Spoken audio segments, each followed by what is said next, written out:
ఇప్పుడే జీ5 app download చేయండి. చూడండి మీ ఫేవరెట్ టీవీ షోస్ ఎప్పుడైనా ఎక్కడైనా. లక్ష్మీపురం వెళ్లే ముందు సాయంత్రం 6 తిరిగి వస్తాను అని చెప్పి ప్రాణాలతో రాలేదమ్మా నువ్వు.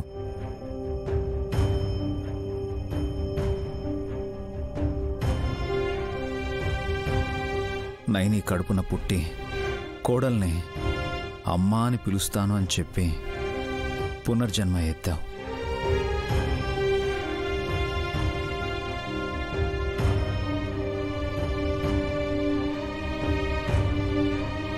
పసిపిల్లగా ఉన్నప్పుడు మా బిడ్డగా ఉన్నావు గాని చీర కట్టగానే నువ్వు అమ్మవైపోయావు. ఐ లవ్ యూ అమ్మా.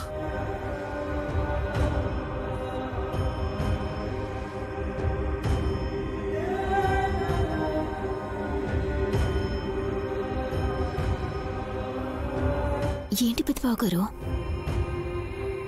విశాల్ బాబు గారు ఇంత ఎమోషనల్ అయిపోతున్నారు? కొంపదీసి ఆ పిల్ల గాయత్రి పెద్దమేమో.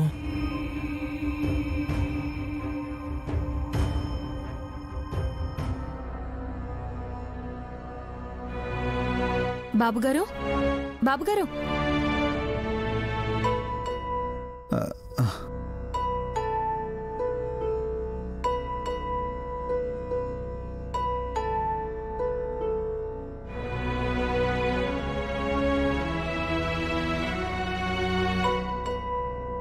ఏంటని అందరూ ఎందుకలా చూస్తున్నారు? మీ అమ్మకు చీర కట్టి తీసుకురాగానే నువ్వు చుట్టూ ఉండే ప్రపంచాన్నే మర్చిపోయావు నాన్న. వదిన పునర్జన్మెత్తి ఈ గాయత్రి పాపగా ఉన్నట్టు అలా మాట్లాడేవేంటి విష్? నేనేమన్నాను? అమ్మగారు పాప రూపంలోనే ఉన్నారన్నట్టు మీరు చెప్తుంటే అది నిజమైతే ఎంత బాగుందో అనిపించింది. అబద్ధమని ఎవరన్నారక్క?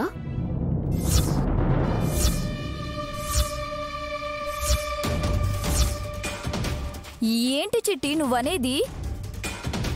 అరే చిన్న మరదలు అన్నదాంట్లో ఎంతో అర్థం ఉంది. గాయత్రి పాపే గాయత్రి పెద్దమేమోనని డౌట్గా ఉంది.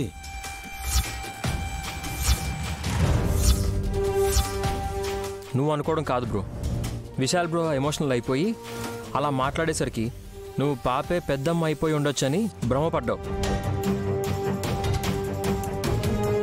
కాదంటారా? మేము అవునంటే మీరు ఒప్పుకుంటారా? పెద్ద మాత ఏమంటుందో మరి కేకేయండి.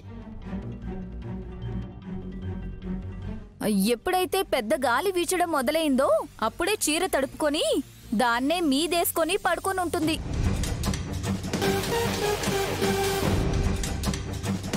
ఇక్కడే ఉంటే బాగుండేది. ఉండేది కాదేమో అమ్మా. ఏమయ్యేది? చచ్చిపోయేది.